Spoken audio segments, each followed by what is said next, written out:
Allah Subhanahu wa ta'ala menuntut kita, memerintahkan kepada kita dengan berbagai macam perintah, baik perintah itu sifatnya zahir atau perintah itu sifatnya batin. Banyak perintah Allah, namun dari sekian banyaknya perintah Allah kepada kita itu, yang paling besar dituntut Allah kepada kita adalah agar kita bersifat dengan sifat ittirar. Wal ittirarul matlub an la yatawahham al-'abdu min nafsihi syai'an min al-hawli wal quwwah wa la yara li nafsihi sababan min al-asbab ya'tamidu 'alayhi wa la yara li ghiyathihi illa maulah wa la yara li najatihi min halakatihi ahadan siwa. Ittirar yang dituntut kepada kita itu adalah bahwa tidak menyangka seorang hamba daripada dirinya, apalagi meyakini. Tidak menyangka. Waham itu paling lemah perkiraan,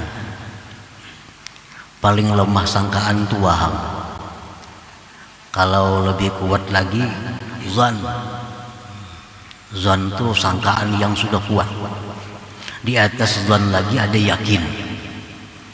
Nah, jadi artinya bahwasanya tidak menyangka, selemah-lemah sangka. Tidak menyangka seorang hamba daripada dirinya itu ada sesuatu keberdayaan dan kekuatan.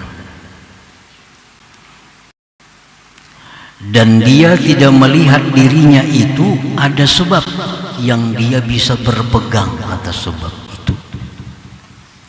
Dan dia tidak melihat untuk menolong dia itu kecuali Tuhannya.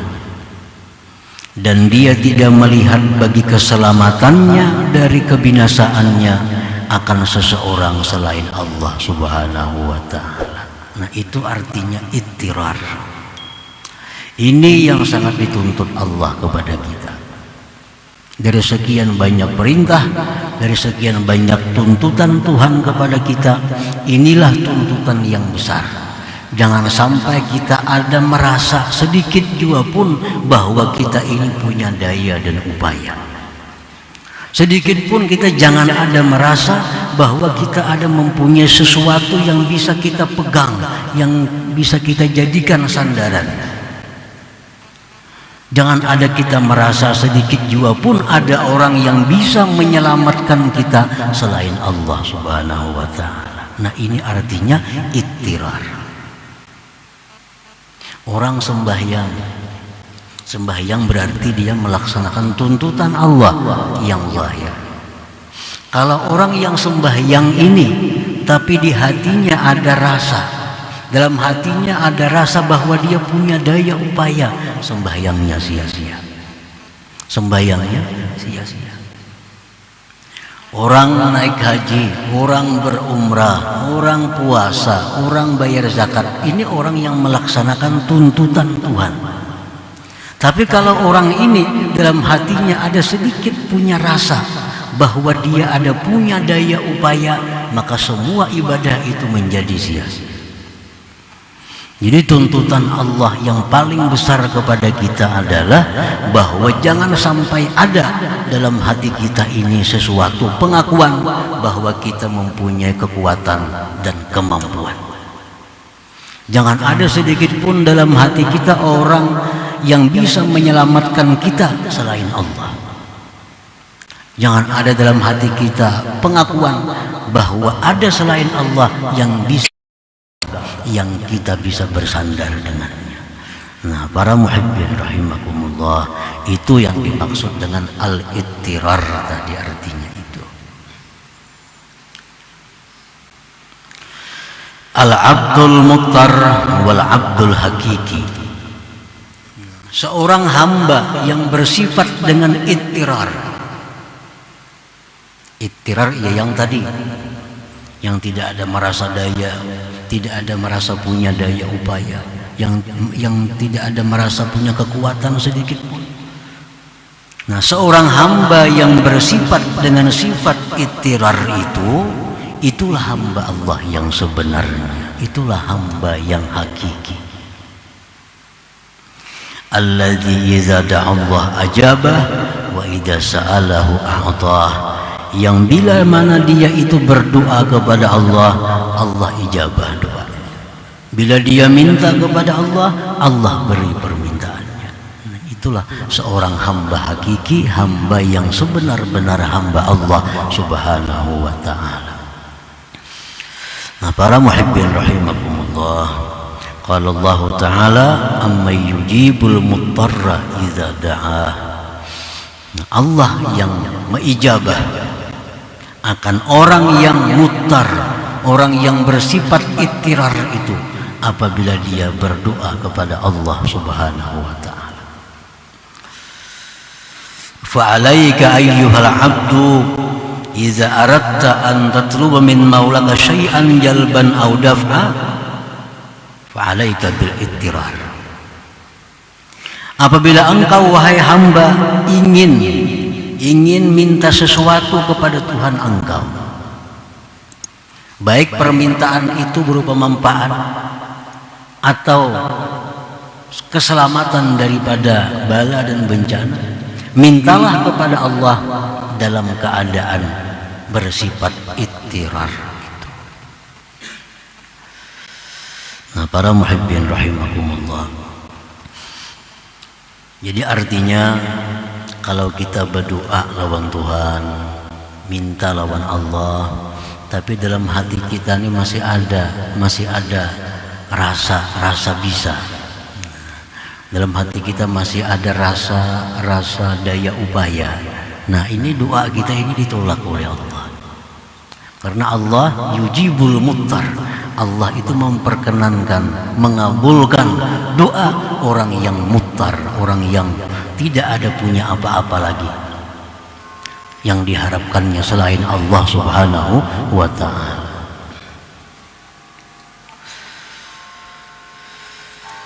Para muhibbin rahimakumullah, al-ittirar akhassu awsafil ubudiyah. Ittirar itu paling khusus sifat-sifat kehambaan. Sifat kehambaan ini banyak, seperti tawadhu, itu sifat kehambaan. Khusyuk, khudu, tadarru, itu sifat-sifat kehambaan. Nah, ittirar ini lebih khusus daripada itu, lebih khusus daripada tawadhu, lebih khusus daripada tadarru. Ittirar orang yang sudah tidak merasakan punya apa-apa. Nah, ini ittirar. Orang yang benar-benar merasakan la haula wala quwata illa billah. Itu ittirar.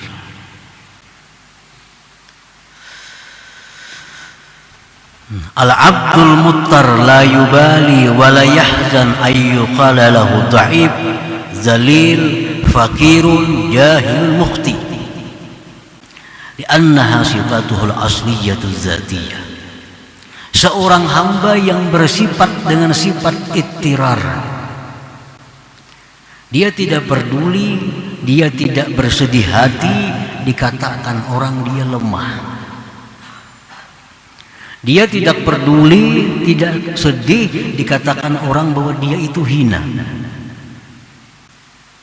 Dia tidak peduli, dia tidak sedih dikatakan orang bahwa dia itu fakir, jahil, bodoh, mukhti, salah. Kada peduli.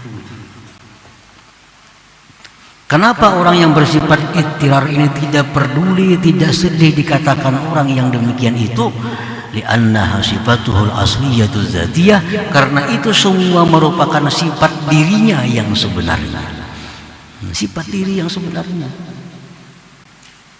Kalau kita umpamanya berisi sepeda, contohnya kita beli sepeda kita ini buruk, Saya bilang kita buruk.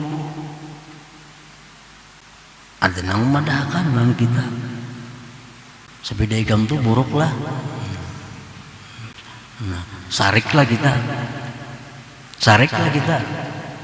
Amun dasar bujuran buruk juga di maba. Nah, itu ampun kita. Kita punya pakaian cumpang camping, tambal situ tambal sini. Ada orang yang mengatakan kepada kita, pakaian engkau itu cumpang camping. Apakah kita sedih? Apakah kita kecewa? Apalagi marahkah kita? Memang punya kita yaitu. Nah, ini seorang hamba yang mutar itu dikatakan orang, engkau kada bisa ngaranya. Memang inya kada bisa. Memang kada bisa.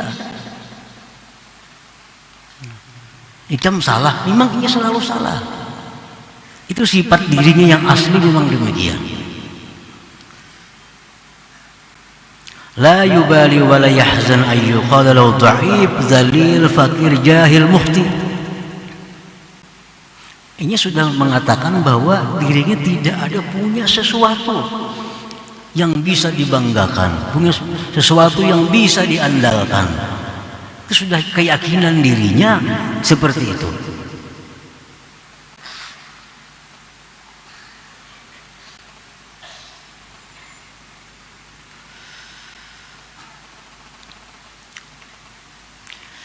Wa idza qila lahu qawiyyun 'azizun ghaniyyun 'alimun sayyidun fawwadaha ila Allah Ta'ala li'annaha min sifatihil 'aliyyah wa la yafrahu biha. Apabila dia dikatakan seorang hamba yang bersifat ittirar ini dikatakan engkau kuat, engkau mulia, engkau kaya, engkau alim, engkau benar, dia serahkan itu kepada Allah Subhanahu wa Ta'ala karena itu sifat Allah Subhanahu wa Ta'ala. Kita kada bisa sepeda motor umpamanya, kita kada bisa sepeda motor, kada bisa kendaraan. Dipadakan orang baiknya kendaraan ikam itulah. Sukalah kita. Tentu hati kita menyerahkan, oh ini ampunnya si Pulan bin Pulan kendaraan ini. Oh baiknya pakaian yang ikam pakai ini tuh bagusnya pada injaman nih. Injaman. Kena kamarian dibulikakan nih. Dipuji orang, oh bagusnya baju ikam. Tentu hati kita langsung bicara, ini ampun si Pulan bin Pulan. Nah, ini ampun minjam aja. Kalau sebujurnya bajuku tuh yang penuh dengan tambal sulam sana sini. Nah ini seorang hamba yang mutar. Nah begitu nyamannya hidup orang seperti ini. Begitu bahagianya hidup orang yang seperti ini. Orang yang benar-benar merasakan bahwa bagaimana yang punya dirinya, mana yang punya Allah Subhanahu wa Ta'ala. Para muhibbin rahimakumullah. Wa idza aradta ayyuhal 'abdu burudal mawahib 'alaika kal 'ulum wal asrar wal ma'rifah wa ghairiha falazimiz zillah wal iqrar ila Allah wa janib awhamal quwwah wal 'izzah wal ananiyah.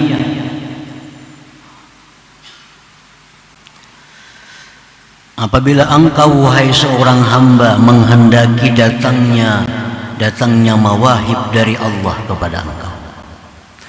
Kalau kita nih menghendaki diberi Allah ilmu, ma'rifat, apalagi asrar, apalagi mustajabah.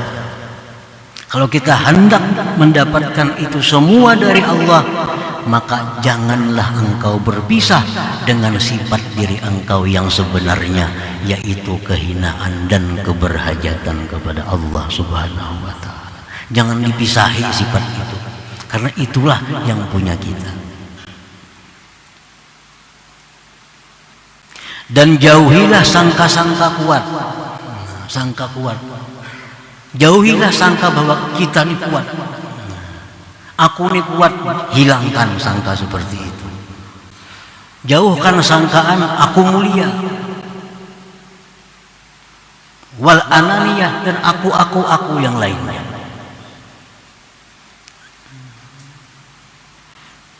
Nah, bila kita mampu menjauhi sangka, menyangka diri ini bisa, menyangka diri ini pintar, menyangka diri ini suci, nah, bila kita masih dipenuhi dengan sangkaan itu, kita akan bisa dapat ilmu dari Allah Subhanahu wa taala. Paling dapat ilmu dari kitab, paling dapat ilmu dari guru.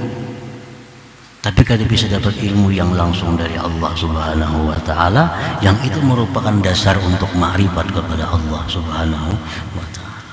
Kenapa hati kita penuh dengan hal-hal macam itu?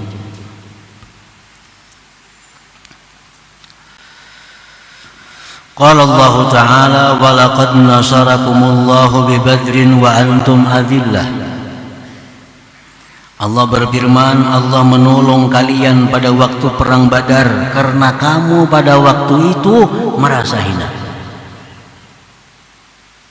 Perang Badar kita cuma 313 orang, ribuan musuh orang-orang kafir musyrikin. Tapi kenapa kita menang? Kenapa menang? Nah, karena yang 313 ini mereka merasakan bahwa tidak punya daya upaya menghadap orang kafir yang begitu kuat dan besar. Ini sudah runtuh. Senjata berapa biji, kuda ada berapa, lalu kehilangan seluruh yang dia miliki, merasa tidak ada lagi yang bisa menolong dalam perangnya selain daripada Allah. Nah, oleh karena mereka dalam perang Badar itu merasa kehinaan diri mereka, tidak ada punya sandaran kecuali Allah, Allah menangkan dalam perang Badar itu. Walaqad nasarakumullahu bi Badrin wa antum adillah. Para muhibbin rahimakumullah. Fa iza lazamta zillah fa anta hina idzin azizun billah. Apabila engkau melazimi, tidak memisahi kehinaan dirimu, maka pada waktu itu engkau sebenarnya orang yang mulia dengan Allah.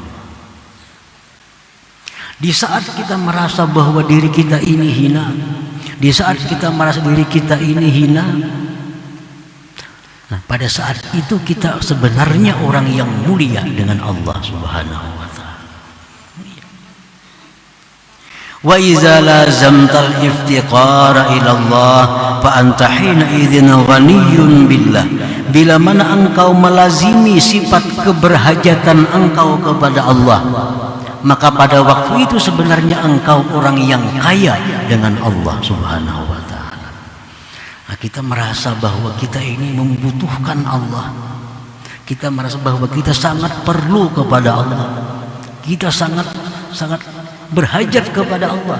Nah, di saat kita itu, kita sebenarnya orang yang kaya dengan Allah Subhanahu wa taala. Wa idza lazamta dha'fak fa anta hina idzin qawiyyun billah. Bila engkau melazimi kelemahan engkau, merasakan diriku lemah, diriku tak berdaya, nah pada waktu itu sebenarnya engkau orang yang kuat dengan Allah Subhanahu wa taala. Nah, para muhibbin rahimakumullah, sebaliknya demikian. Di waktu kita merasa bahwa diri kita ini mulia, padahal waktu itu kita sebenarnya orang yang paling hina di hadapan Allah Subhanahu wa taala. Di saat kita merasa bahwa diri kita ini besar, saat itulah sebenarnya kita orang yang paling kecil di hadapan Allah Subhanahu wa taala.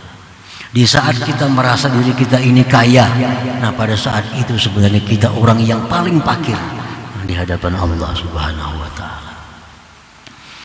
Nah, para muhibbin rahimakumullah, banyak hadis-hadis yang menjelaskan tentang fadilat membaca la haula wala quwwata illa billah.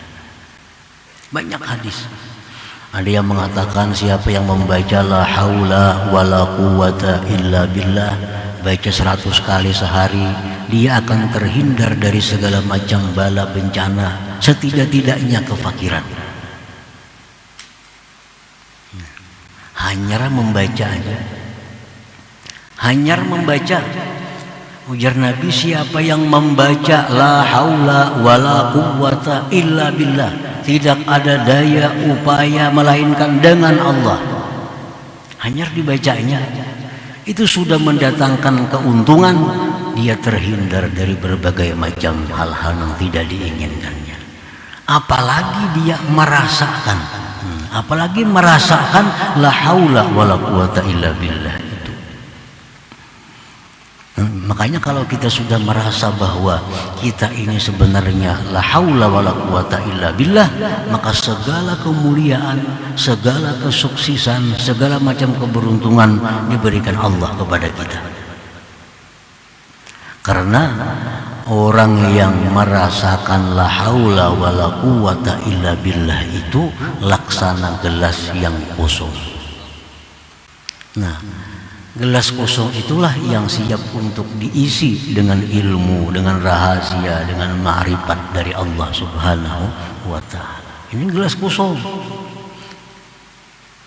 Nah, tetapi kalau orang yang hatinya ini berisi dengan perasaan dirinya mulia, perasaan dirinya ini pintar, perasaan dirinya ini kuat, itu gelasnya penuh. Nah, gelas yang penuh tentu tidak akan diisi lagi oleh Allah Subhanahu wa ta'ala. Padahal penuhnya itu hanya dengan sangkaan-sangkaannya belaka. Nah, para muhibbin rahimakumullah, jadi tidak ada sesuatu yang paling dituntut Allah kepada kita ini melainkan ittirar itu. Jangan ada sedikit pun rasa alim, rasa kaya, rasa pintar. Kenapa? Itu ampun orang. Orang kada bisa kendaraan tadi. Begitu memakai kendaraan di jema orang asa kayanya, kena kamarian diambil orang tabulik pulang ke asa, dan pasti kembali ke itu. Jadi tidak ada sesuatu yang dituntut kepada engkau yang lebih besar daripada bersifat ittirar itu. Dan tidak ada yang paling cepat mendatangkan ilmu, mendatangkan rahasia, mendatangkan ma'rifat. Tidak ada yang lebih cepat selain dengan bersifat dengan kehinaan dan keberhajatan kepada Allah Subhanahu wa ta'ala.